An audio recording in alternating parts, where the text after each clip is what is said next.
If you were to Google how to make a napkin, you'll find most people are going to tell you that you have to follow this process that basically makes this mitered corner in the edge and then this wider border. It takes a little bit of time, certainly not impossible. This is a commercial napkin, and that's kind of how that was made. But it's easier than that, I find, with a different approach, and that is using a felling foot and stitching it just twice, running through, and I'll show you that process. What you end up with is a napkin, and that's still just as neat, still looks good from the top, and in the end is a lot quicker to make, so it's easier to turn scraps. This actually, I'm going to show you, this linen shirt was made a while back and isn't worn anymore, so I could turn it into napkins. I've cut out two kind of rectangles, biggest piece I could get out of them. Already made two of them a little bit bigger than that, so this is the rest of the shirt basically. I'll go through the process. I'm going to start this on a slightly different color thread and just a scrap of material to show you the idea of the process, and then I'll show you the rest of the work. The nice thing about this is that you really don't need to press anything. You can do everything by hand. The foot kind of guides everything to make the seam the way you want it. You can see this has kind of got a mind of its own, but all I need to do initially is just kind of press out. Roughly, this is a 1/4 inch or about a 5mm foot. And so we just need to get the cloth kind of folded over around that range. And then all we do is feed that in so that fold is on there. Lower the foot a little bit beyond where you're going to start. Okay, so I'm starting a little bit beyond the work. Just a straight basic stitch, 4mm long in this case, just straight, goes all the way through the foot. The foot really doesn't need anything beyond a straight stitch right down the center on this with this brooch.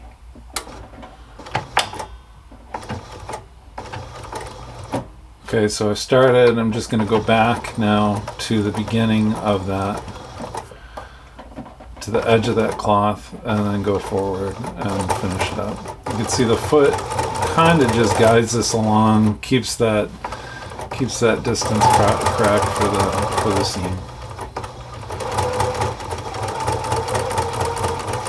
And again, it's all ratty. It's kind of a rough edge here. That doesn't matter. We're just going to finish this up, and that's our first pass.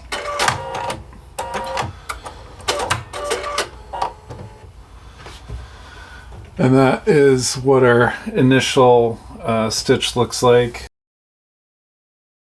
And you're ready for the second pass. Second pass is basically going to go over that first edge, and we're just going to fold it over again and sew it once more.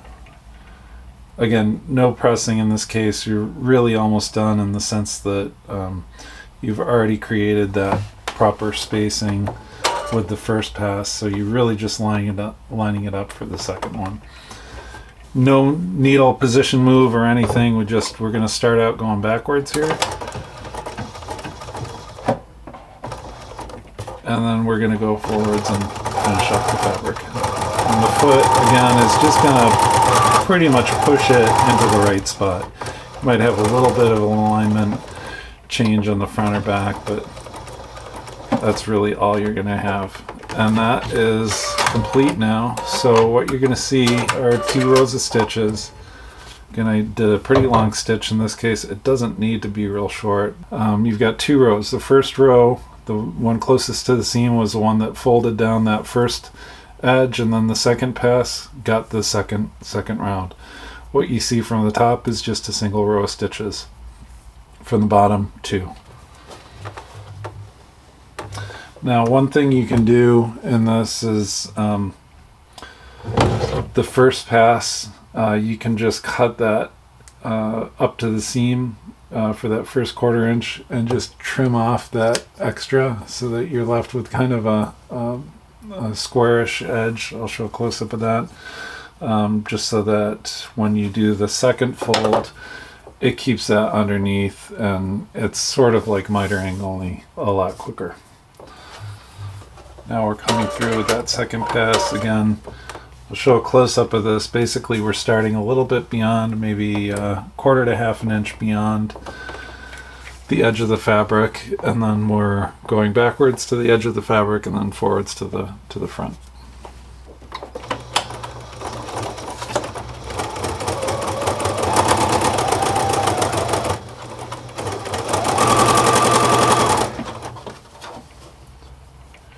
And remember, you're doing the edge now so that the first edge that you have, the rough edge, is basically getting tucked under this cloth.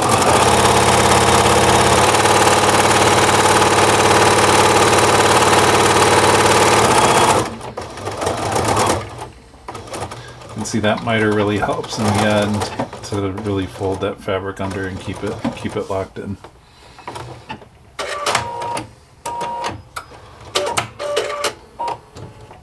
Again, quick fold. We're just kind of almost just putting a curvature on that fabric to get it to tuck under. You can use any machine on this. A straight stitch, as complicated or as simple as you want.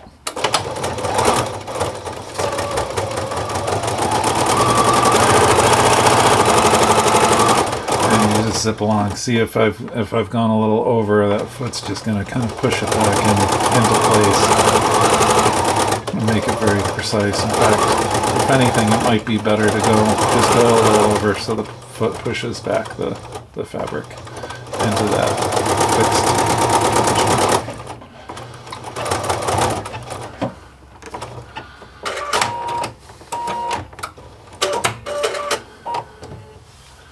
Again, I don't even have to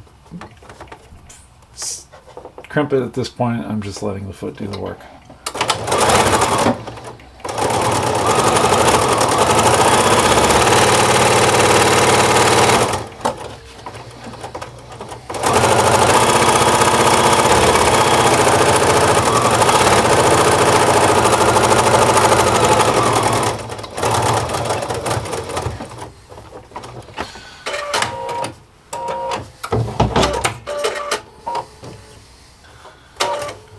Okay, put that in and get this started.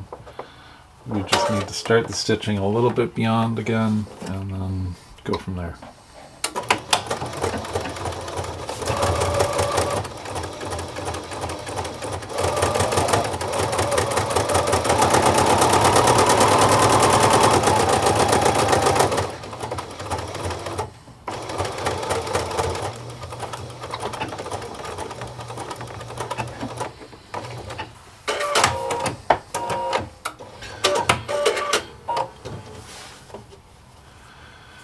Okay, so any loose ends we're just going to trim up. This one has a bunch of them. Just going to trim all that up real quick. Okay, so we're on the second part now. Just get this folded. Because of the extra bulk now in the back, it may have a little bit more trouble just feeding it through. You may find if you're going forward and it's not going forward, or you're trying to go backwards and it's not going backwards, you might need to just raise that foot a little bit. But see, I'm not going forward at all, so what I'm going to do is just raise the foot a little, give it a little push. At some point, it's going to start locking onto that fabric again and go again. So now we're back in business.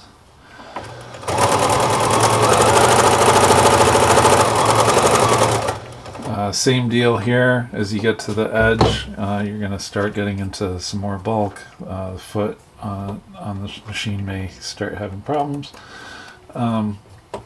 Again, just raise the foot, give it a little encouragement, and it'll snap to shape. In this case, I'm not really having any problems. It's feeding in there pretty well. I found also at the end, just trimming that, raising the foot, and just kind of tucking that under allows you to really get this square without a lot of hassle or end work. So I'm just gonna kind of manually go on this and give it a little end point there. And that's it. that's one side anyway. I'll do the other side, and this one will be done. So for napkins or anything with an edge like this, don't be afraid to use this foot. It's basically doing all kinds of work for you. It's ironing, it's measuring, it's figuring out the right dimensions, it's folding it over for you. It's doing everything in a deceptively simple approach. And it's neat, it's quick, and hope you are able to use it. Thanks a lot.